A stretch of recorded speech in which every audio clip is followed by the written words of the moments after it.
Welcome to Everything Casual, bringing you original football casual videos from the golden era of the 80s and 90s, right up to current day. Football away day stories and historic clashes between football firms. Subscribe so you don't miss out. We upload videos every week. Man United stood the ground and got beat up. Not beat up. There was less numbers, yeah? And I wasn't there personally myself. A few of my friends was. They got hijacked off about fucking 200 people. There's only 40 of them. And that's why they think they'd done Man United, but they didn't really. Seriously, they never did and never will. Because we're hard as fucking nails. When people think about fierce rivalries, and Everton are mentioned, everyone automatically thinks Liverpool and the Merseyside derby. To the outside football world, Liverpool or Manchester City are classed as Manchester United's most fierce rivals. But today, we are going to look at why Everton versus Manchester United is as nasty, violent and fierce as anything else in England. And the fixture has had many violent and brutal battles over the years. As usual, we are going to take a neutral stance and listen to proper lads from both Everton and Manchester United. This channel was created for us all to reminisce and share stories about away days, so if you have a good story to tell them, get in touch. If you were present during any of the incidents mentioned in this video and disagree with anything said, or you want to add anything, then leave a comment. Lads setting the record straight is always welcome. Anyway, let's jump straight in. Everton and Manchester United. Then Newton Heath were among the early members of the Football League. Their first meeting dates back to the 1892 season. The clubs respected each other, and their fan bases rarely clashed in the early decades. But that was to change over time. Liverpool and Manchester are less than 35 miles apart. Both cities have long had industrial and economic tensions, particularly during the decline of northern industry in the 70s and 80s. This spills over into football, with Everton fans resenting both United and City, and United fans seeing both Liverpool clubs as natural enemies. Both clubs have large working-class fan bases known for their passion and travelling support. Their away followings often met at service stations, trains or city centres, sparking violence. Especially as the casual scene grew in the late 1970s, Everton were flying high under Howard Kendall, winning trophies and challenging United. United's fan base, frustrated by Liverpool and Everton's dominance in the 80s, saw Merseyside clubs as targets for intimidation. Matches between the clubs became more hostile, both on and off the pitch. Everton's CRC have long held a hatred for United's travelling fans, partly due to United's arrogance and reputation as a national club, the Red Army's habit of turning up mob-handed in Liverpool. United's Red Army and the ICJ viewed Everton as a proper firm who gave them a battle, unlike some smaller clubs. This mutual respect fueled the intensity rather than reduced it. There has been many violent encounters between the two firms throughout the years, but I want to start with one of the worst, the slashing of Job Henry. Let's hear from former Everton football hooligan that is very well respected worldwide. Andy Nichols. Andy is a reformed character now and has made a positive impact on lots of lives since his violent hooligan days. This is what Andy had to say about the slashing of Job Henry. The following are all Andy's own words. Things reached a peak in the year 1982, when, on a Wednesday night, about 400 of us went to Old Trafford in September for a league game. It was pretty calm beforehand, with the busies collaring us in town and giving us a huge escort up to the ground. Just at the top of Warwick Road, we burst out of the escort and steamed United all over the forecourt. Everton were all chanting, "Munich," and there was mayhem. They had never seen anyone taking such liberties on their patch. We lost the game 2-1, and then tried something for the first time that was to be our ploy for the next 10 years. We waited and came out last. then did a right behind the main body of fans, and then a left, leaving all the fans and hangers-on to go their merry way to the station while we walked into battle with arguably one of the top firms in England. If you want it, you get it, in Manchester. There will always be a moody firm hanging about. It may not be the top boys, but when you're taking the piss on their patch, even the fishwives want to see you get your arse slashed and are ready to pour vinegar in the wound. Soon we were at it with a good-sized mob of United's finest, and we were right on top. They started to split up into smaller mobs, and it was when we caught up with them near the toll gate that the slashing that shocked football took place. A tough, 19-year-old black lad named Job Henry was very badly cut across the back. He suffered 6 slash wounds that needed more than 200 stitches. The story was all over the papers, with Job portrayed as a promising young boxer whose career was ruined that night by a Scouse coward with a Stanley knife. Everton, for their part, had him down as one of United's lads. Either way, he was a game fucker who came unstuck when his mates did one, and he got whipped up as he tried to follow suit. Nobody deserves that many stitches, but it wouldn't have happened if he hadn't been with their firm. There was a lot of racist bollocks about the cutting, but it was nothing to do with colour. There was also the story that the lad who did it carved EFC in his back. That was a load of shite, as the lad concerned couldn't spell. It began a tit-for-tat slashing regime, which led over the years to scores of thugs. And yes, I won't lie, some innocent fans, from both sides ending up in casualty, getting stitched by some fat nurse who feels sorry for you until you leave, then goes back to the nurse's hostel for a seeing to by a student doctor muttering that you got what you deserve, and the NHS shouldn't waste money on such scum. Season after season it went off with United home and away. The worst was the 1985 campaign, when it went mental every time we met them. Unluckily for the faint-hearted, we played them 4 times that season. The first game was at Goodison in September, and 200 Man U somehow got tickets for the main stand. They came on coaches, kept a low one before the game, then kicked it off for the whole of the first half. Everton went 3-0 up early on, and there was murder in the seats. Only a small number of Everton had got in there, and it was well on top. Before we could get it together at half-time, they came bouncing down into the T-bar and we had to back off. They took the piss, to be honest, but lost some respect when they steamed a load of old blokes queuing for the bogs. It still makes me laugh, though, when I remember the 3 black lads who came in a bit late behind the main mob and got sussed. They wouldn't come up the stairs, and were then pissed on by a load of Everton on the stairs above them. I don't care how cool or hard they thought they were. When you're wet and smelly the rest of the day is a bit of a bummer.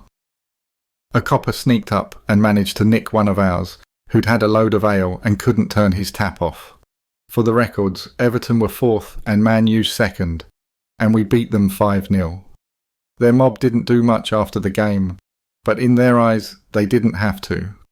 4 days was all it took to get a chance of revenge, as we drew them in the League Cup at their place. It turned out to be one of those nights when everything goes horribly wrong.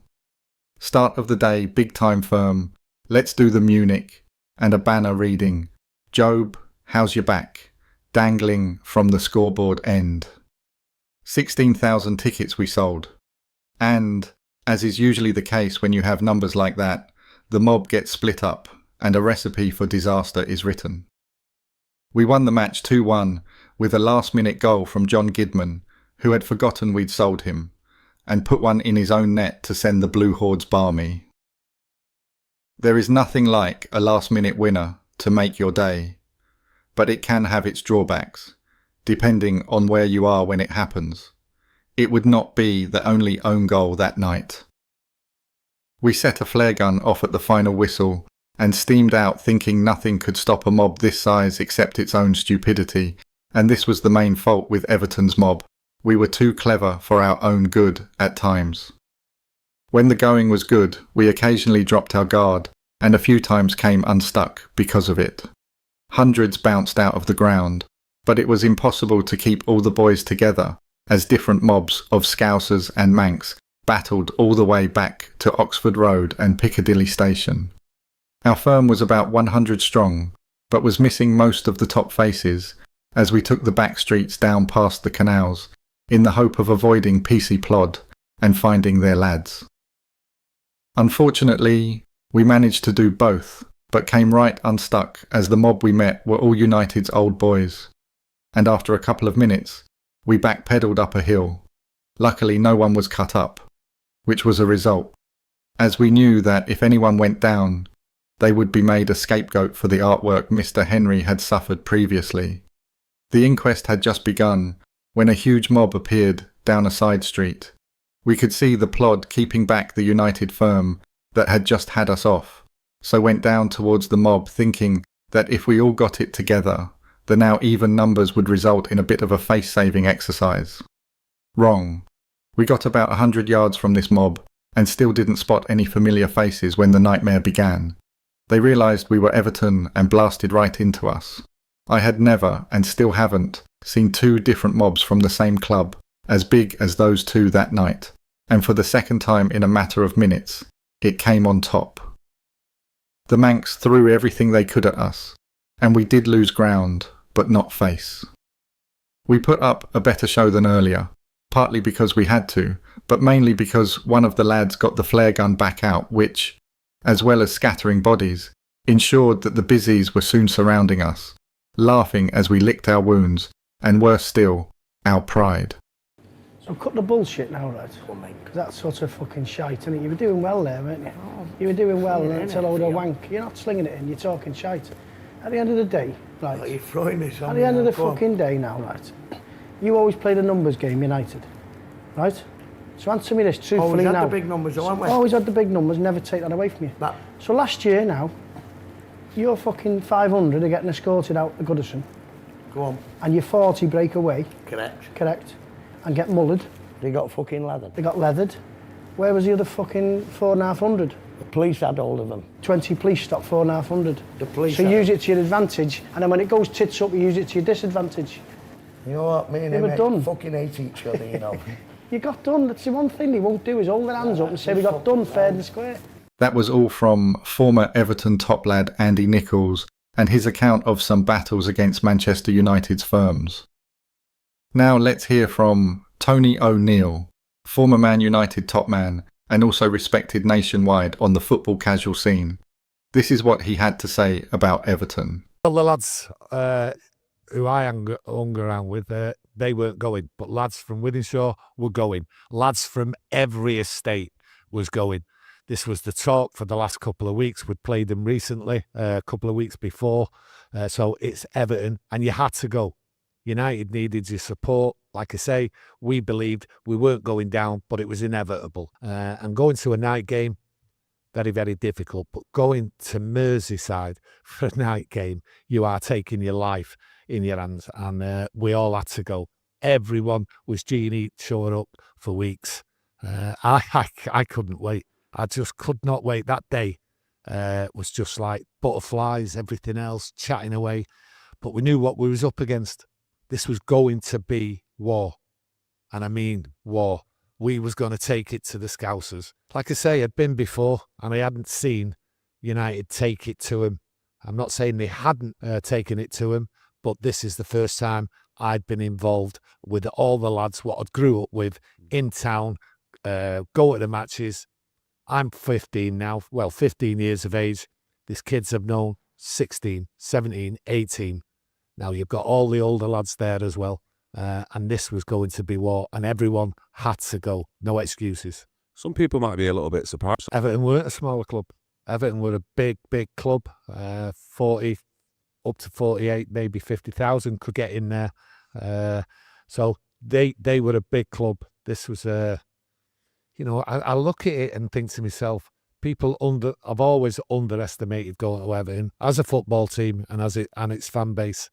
This is a very, very, very violent city, very violent club, same as Liverpool, but they all stuck together. When you went there, you wasn't just taking on Everton in the streets, you was taking on Liverpool in the streets, Merseyside was waiting for anyone who thought they could go there and take it to him. The football specials put on, and everyone understood. You know, the rules are the lads are getting on the first train. They all knew that. There's no more going there, getting picked off, getting robbed, getting slashed. We all took the first train, and everyone who was a straight member, they knew, stood back. We filled that train. We filled it, and we could not wait. Every lad who was up for it was on that first train and was taking it to. They knew the rules. That first special was packed, and I mean packed. I think even it might have even been overloaded, but the police weren't bothered. Any estimates on how many was roughly on that train? Oh, there was hundreds, 500, 600. There's no messing about. That's how I seen it. I might be wrong, but that's how I seen it as a 15-year-old. Hundreds and hundreds of lads, all eager. You know, some had finished work, got the steel toe cap boots on and all that. That was the rage. That was what had been going on for quite a while. I mean, the atmosphere, the tension and everything, but also the giddiness. We knew what was going to happen. We knew the Scousers would be waiting for us when we got there, and they were going to be in for a shock. By the sounds of it, everyone was giddy on the train, going there in the first train anyway. So when you actually arrived there at Lime Street Station, what was the atmosphere like? What went on? So straight off that train, the noise was tremendous. We wanted them Scousers to know we was here, and we just charged through Lime Street like you wouldn't believe. Warriors. That's how it felt for me as a kid. Warriors. Just charging out all together. Everyone was going to stick together. We didn't know what was there, but we knew they were there and waiting. Now, as a night game, to be honest with you, when you go around the country, and I've been around the country, you don't normally get people waiting for you. You might get a few people, but when I come out of that train station, my God, they were there to the right. And I always remember, and people might be able to know the name of these flats, top left-hand corner as you're coming out of Lime Street, you turn right, there they are, right across the road, big flats. It's like a circle, and it was like the pits. It was like, I mean, what was going on in Liverpool at the time, like most cities, slum clearance was going on, and this was proper slum, and they were all in there. But to our right, my God, there was gangs of them, 50, 30, things like that. Well, we were straight up the road and straight into him, no messing about. When I say straight into him, they just took one look when we got near him, and they were off. They were off. But all this lot, and I mean, there was hundreds of them in this like big block of flats, and it was like, it was like the pits. I mean, it was just like dirty, dark, and there they were, hundreds of them come running out of these flats. Well, we were straight across, straight up and at them. Police was there, battling with us, battling with them. We were straight over and just backed them right off, and away they went. And we just like, to us, that's a victory.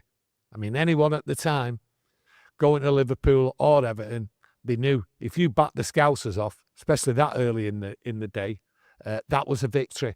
And most people would have put up with that and said, right, we've been there, we've backed the Scousers off, that's it. Don't matter who you are, you was not backing this special off.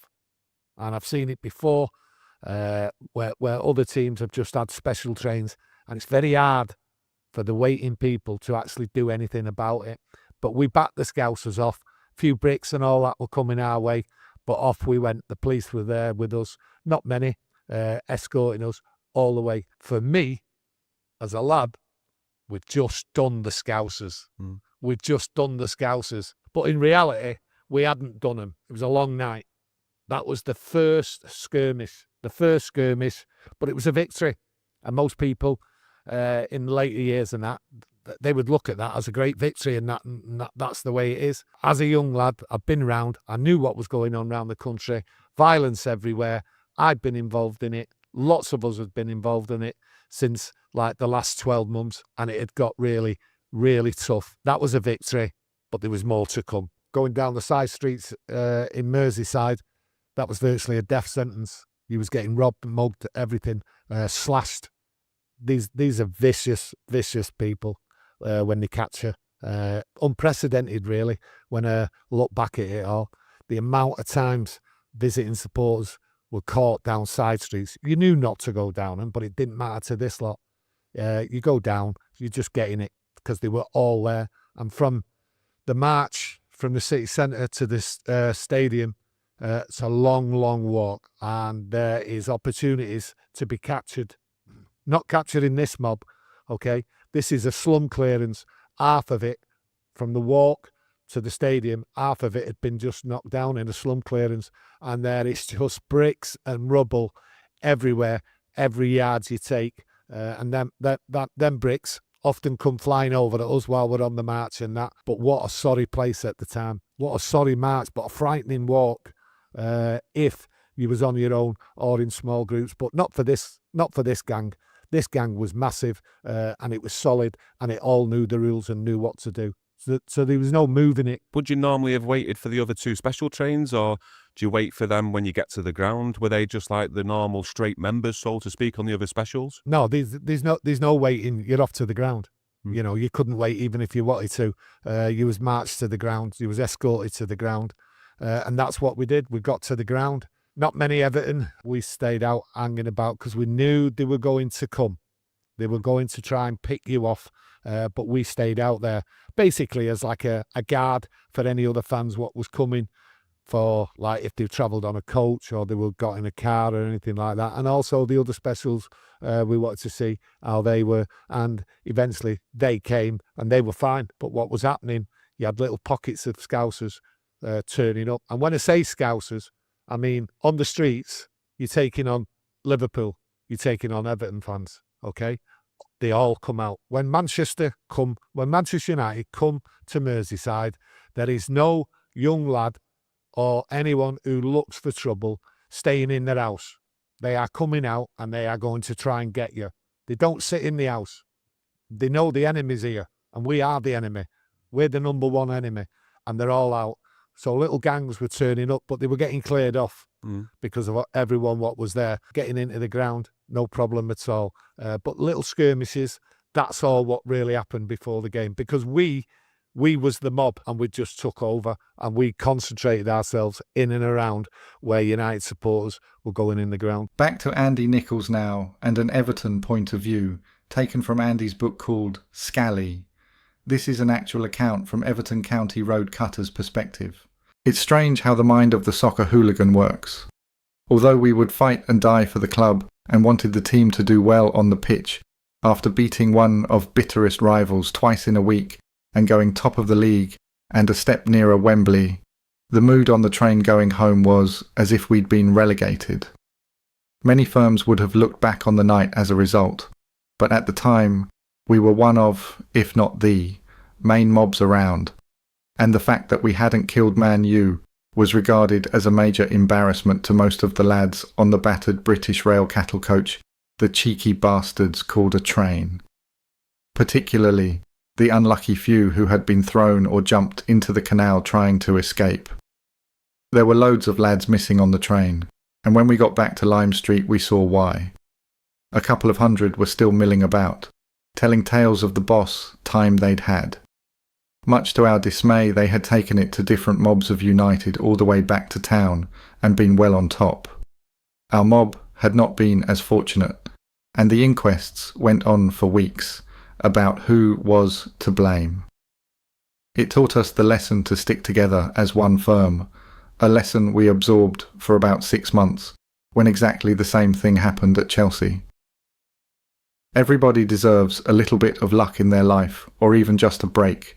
This was the day when I believed in God and used up every bit of luck I was entitled to in 10 lifetimes. The return match at Old Trafford was always going to be violent, as United had shown that they were no longer a gang of 3-star jumper pricks, and we needed to prove that, given equal numbers, we were still easily the nastiest and gamest firm about, if not the biggest. When you know there is going to be serious disorder, it is wise to wear something that doesn't stand out in a crowd. I wish someone had passed on that sound advice before I boarded the train from Lime Street to Piccadilly, along with about 300 of Everton's finest. But no, instead of a cheeky little dark blue Lacoste sweater, or even black or brown leather, soft lad here, marched up to OT in a bright orange Hugo Boss hooded sweatshirt.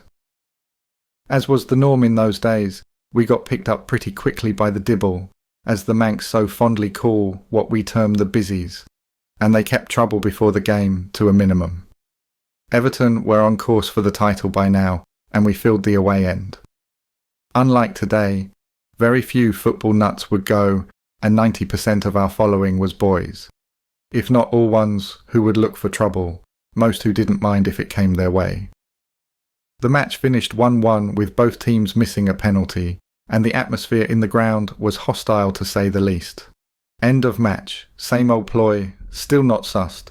Turn right, fans to the station, mob next left, bingo. Next minute, whack.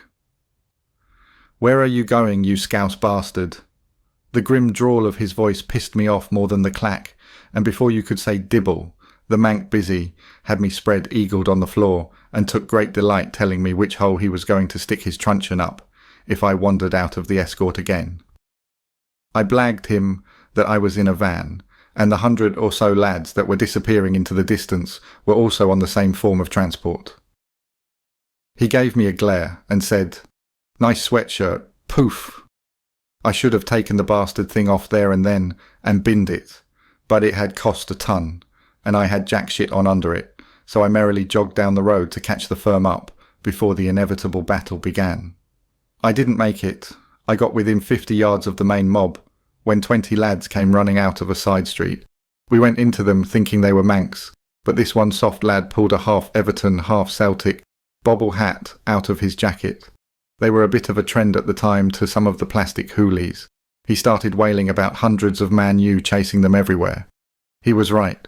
No sooner had he repositioned his sad hat than the Man U mob started whooping down the hill towards us. The daft Zulu noise not only drew the attention of the Everton mob, but also convinced me that this firm were not Man U's best. As at the game previous, they made no noise, no fuss, just got on with the business, because they knew they could, without macho sound effects. We made a line across the road as bricks and bottles smashed around us, then charged once the first wave of missiles subsided. They were off, and I thought they were either very poor or were leading us into a trap, as not one stood or even threw a punch worthy of a mention. As we turned the corner, it became quickly obvious that it was a trap. A good 200 were across the road ready to have it. Everton, with 2 previous poor shows, were outstanding, taking it right into them and forcing the Manx back up the road. Now let's listen to another Manchester United football casual legend, the one and only Colin Blaney R.I.P. This was taken from Colin's excellent book called Hot Shot, The Story of a Little Red Devil. I will leave a link in the comment section if you wish to buy the book. Honestly, though, it's a must-read. Anyway, these are Colin's thoughts on Everton. I was excited about our game against the Mickeys, because I knew that we were guaranteed a fight round their neck of the woods. Goodison Park is a rough old gaff. It's surrounded by a maze of alleyways and back streets, and there are plenty of opportunities for scousers to jump out with a Stanley knife and take you by surprise. It's a dangerous place for you to venture into, which is why I was so made up about going there.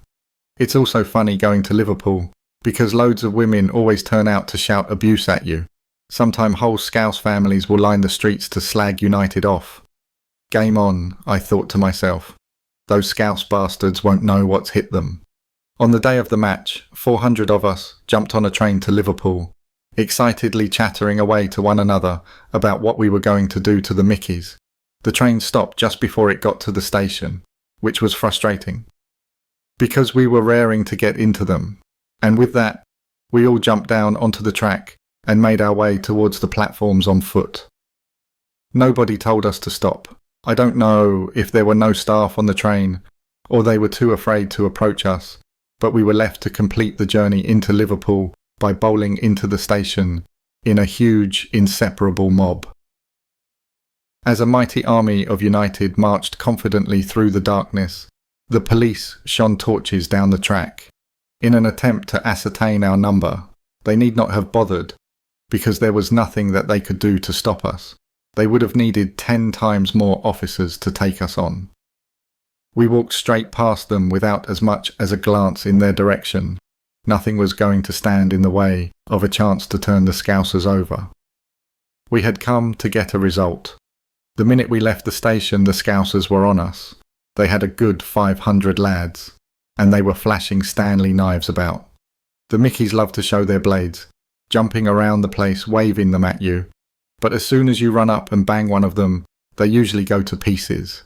It wasn't the first time that I had come up against a tooled up mob, because the city lads from Gorton also loved to pull out blades.